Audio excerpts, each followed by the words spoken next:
పూజనీయ మంత్రివర్యులు మీరందరూ అది తీసుకుంటూ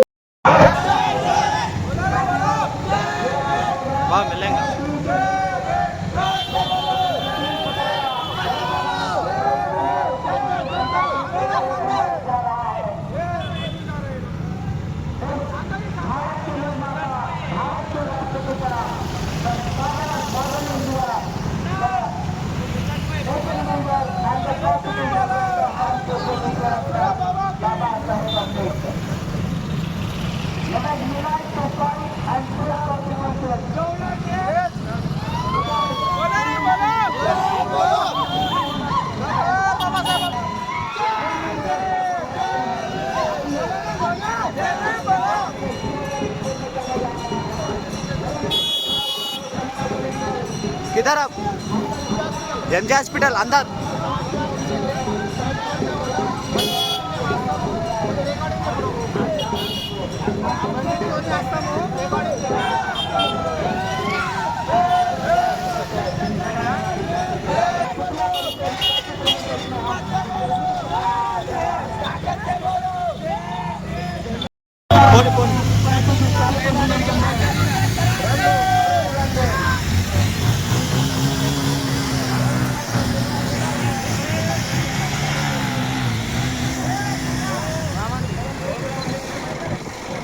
मिलेगा मिलेगा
मिलेगा बहुत मिलेगा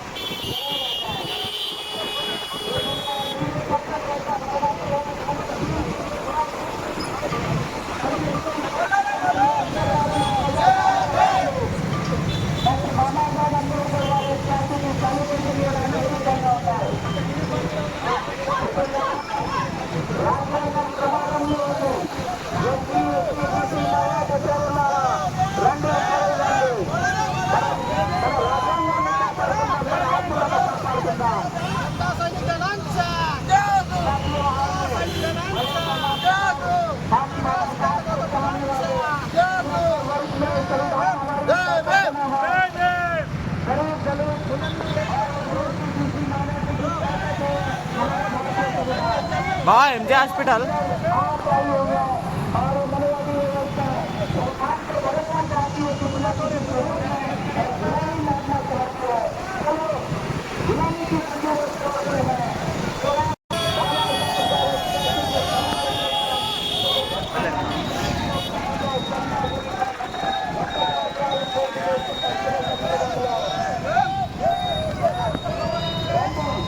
बाबा मिलेगा मिलेगा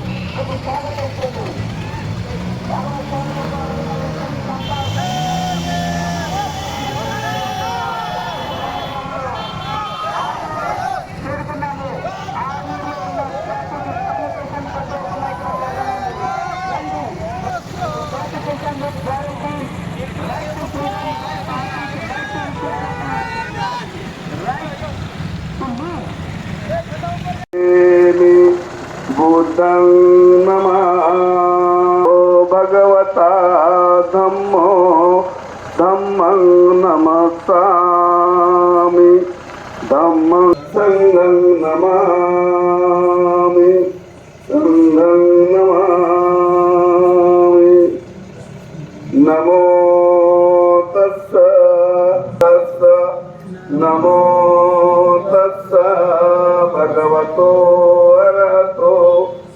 सम्मा सम्बुद्धस्स नमो तस्स भगवतो अरहतो सम्मा सम्बुद्धस्स बुद्धं शरणं गच्छामि द्वितीयं धम्मं शरणं गच्छामि द्वितीयं संघं शरणं गच्छामि तृतीयं बुद्धं शरणं गच्छामि तृतीयं धम्मं शरणं गच्छामि।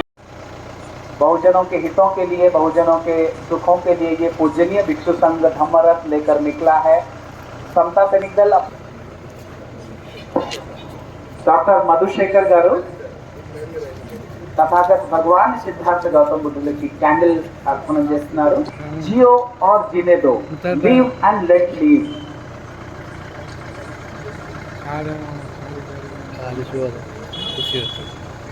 पूजनीय बनते जी से अनुरोध है कि वो बुद्ध वंदना के लिए सभी लोग अपने पैर में जूते भिक्षु संघ आपको त्रिशरण पंचशील देगा, जो कि एक ह्यूमन वैल्यूज है। ये किसी रिलीजन से संबंधित नहीं है, इट्स ए नेचुरल। हमारे हाथों में नहीं है, तो तेलुगु में आपको हमारे साथ विस्तार से बताएंगे। అయితే గత 5 రోజుల నుంచి ఈ రాజ్యాంగ జనజాగృతి అభియానం రథం మన తెలంగాణ కొన్ని జిల్లాల్లో తిరుగుతున్నది। అంటే ఈరోజు నిజామాబాద్ జిల్లాలో అర్బూర్ తాలూకాలో ఇప్పుడు ప్రవేశించినాము। అయితే దీని ముఖ్య ఉద్దేశం ఏంటంటే డాక్టర్ బాబాసాహెబ్ అంబేద్కర్ గారు స్థాపించిన మన మాతృ సంస్థ ఇది। సమతా సైనికులు స్థాపించి 100 సంవత్సరాలు పూర్తి అయినాయి। 1926లో స్థాపించబడ్డది, ఇప్పుడు 2026 100 సంవత్సరాలు పూర్తి చేసుకున్నాము, శతాబ్ది సంవత్సరం కాబట్టి మనము కొంచెం పెద్ద ఎత్తులో దీనిని ఒక ఉత్సవంగా చేస్తున్నాం అన్నమాట। దాని తర్వాత రెండవ విషయం ఏంటంటే మన భారత రాజ్యాంగాన్ని డాక్టర్ బాబాసాహెబ్ అంబేద్కర్ గారు ఈ దేశానికి ఇచ్చి మన రాజ్యాంగం అమల్లోకి వచ్చి 77 సంవత్సరాలు పూర్తిగా వస్తున్నాయి। మరి రాజ్యాంగ ఉత్సవాలు కూడా మనం చేసుకుంటున్నాము, కానీ నేడు మన దేశ పరిస్థితి ఏమిటి, మన రాజ్యాంగం యొక్క అమలు ఏ పద్ధతిలో జరుగుతుంది మీ అందరికీ విదితమైన విషయమే। కాబట్టి ఈ రాజ్యాంగంలో పొందుపరిచినటువంటి మన ఎస్సీ, ఎస్టీ, ఓబీసీ, మైనార్టీస్ దేశ ప్రజలందరి ఒక అధికారాలు ఏ విధంగా అణిచివేయబడుతున్నాయి అనేది ఎవరికి తెలియని విషయమే కాదు। కాబట్టి దానికి వ్యతిరేకంగా నేడు మనము ఒక వాయిస్ లేకపోతే, రేపు ఉన్న రాజ్యాంగం అమల్లోకి లేకపోతే మనము ఏమి చేయలేము। ఈరోజు రాజ్యాంగం యొక్క జనజాగృతి అభియానం పేరుతో సమతా సైనికల్ సెంటనరీ సెలబ్రేషన్ పురస్కరించుకొని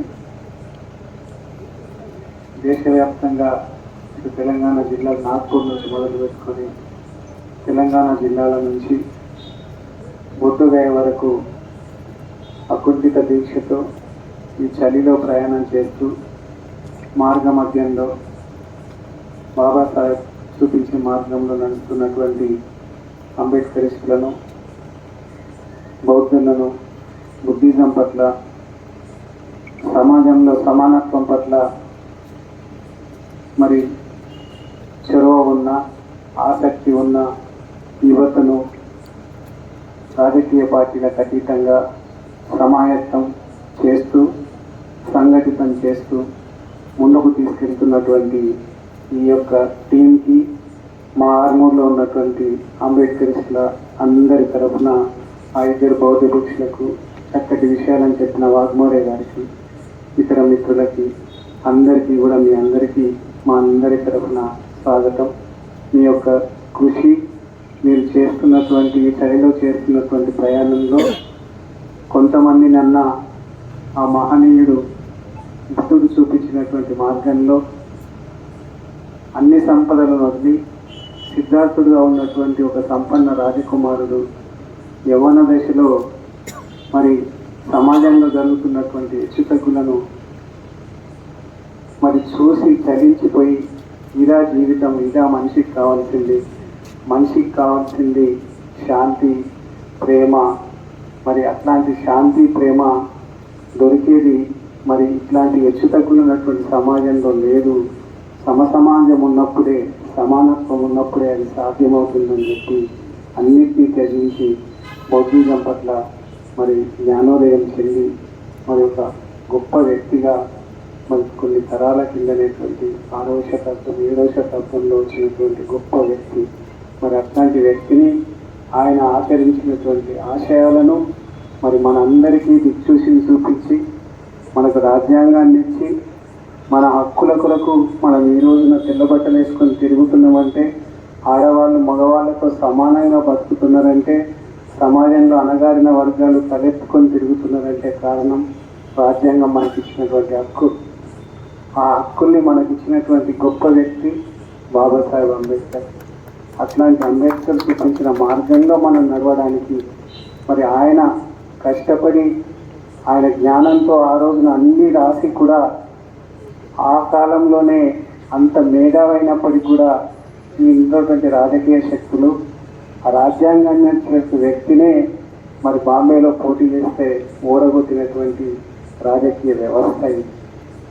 అందుకే ఆయన ఈ కుల వ్యవస్థను నిర్మూలించాలా, కుల నిర్మూలన జరగాల, సమాజం జరగాలని చెప్పి అప్పుడే బుద్ధిజాన్ని అక్కడ నాగ్పూర్లో ఉంది వేలాది మంది, లక్షలాది మందిని ముందుకు తీసుకొచ్చి బుద్ధిజం స్వీకరించిన తరుణంలో ఆయనే మనకు మార్గదర్శి, ఆయనే మనకు దిక్చూసి, ఆయన సూచించిన మార్గంలో మరి నాకైతే ఈ ప్రాంతంలో 30-35 ఏళ్ళ నుంచి ఉంటున్న తరుణంలో ఇందాక వారన్నారు దేశంలో ఒక బుద్ధిని నెలకొల్పిన హాస్పిటల్ నెలకొల్పినటువంటి ఘనత అంటే ఇది నాది కాదు, నాతో సమానంగా మరి ఈ ప్రాంతంలో సమానత్వం కొరకు పోరాడుతూ ఎక్కడన్నా సందర్భం వస్తే, ఎక్కడన్నా అవకాశం వస్తే అప్పటిదాకా ఉన్నటువంటి వైషమ్యాలను, రాజకీయ వైరుధ్యాలను కూడా పక్కకు పెట్టి ఒక్కదాటి మీదకి వచ్చేటువంటి ఈ ప్రాంతం యొక్క దళిత శక్తి, బుద్ధిజం శక్తి, మరి అంబేద్కర్ ఆలోచన విధానంలో ఉన్నటువంటి వ్యక్తులని ఆలోచనని ఇక్కడ నేను పెట్టినాను ఈ సందర్భంగా. ఎందుకంటే చాలా ఉంటాయి ఆశయాలు, కానీ ఈ ప్రాంతంలో ఉన్నటువంటి యువతలో రిటైర్ అయిన మా చాలామంది టీచర్లు మరి అంబేద్కర్ వాదులు ఇప్పుడు 60 దాటుతున్నారు. అయినా కూడా అందరికీ ఒక కళ ఉంది. ఆ కళ ఏంటంటే మనం గర్వంగా తలెత్తుకునేటువంటి మన బాబాసాహెబ్ అది చెప్పినట్టుగా మనకు కావాల్సిన హక్కుల్ని యాచించి కాదు శాసించి తీసుకోవాలా అని ఆయన చెప్పిండు. ఆ శాసించే స్థాయికి మరి ఎక్కడో లేకున్నా కనీసం మనం అక్షర క్రమంలో మొదలయ్యే మన ఆర్మూలోనన్నా ఆ శాసించే స్థాయికి మనం ఎదగాలని, అదే క్రమంలో ఇట్లాంటి సమతా సైనికులు మీరు చూపించినటువంటి సమైక్యత యాత్రలు ఈ ప్రాంత అంబేద్కరిజానికి, ఈ ప్రాంత మరి అంబేద్కర్ వాదుల యొక్క ఐక్యతకు ఇది పనిచేస్తుందని ఆశిస్తూ ఈ సందర్భంగా మీకు అందరికీ మరొకసారి మా ప్రాంతం యొక్క అంబేద్కర్ వాదులందరి తరఫున మీకు కృతజ్ఞతలు. మాలో చైతన్యాన్ని నింపుతున్నందుకు మీకు మరొకసారి ధన్యవాదాలు తెలియజేసుకుంటూ జై భీమ్. ప్రతి చోట రాజ్యాంగాన్ని కించపరిచి, రాజ్యాంగాన్ని అధిగమించి వాళ్ళు మన ఇష్ట రాజ్యం అనేది నడుస్తుంది. కాబట్టి మన రాజ్యాంగం ఇక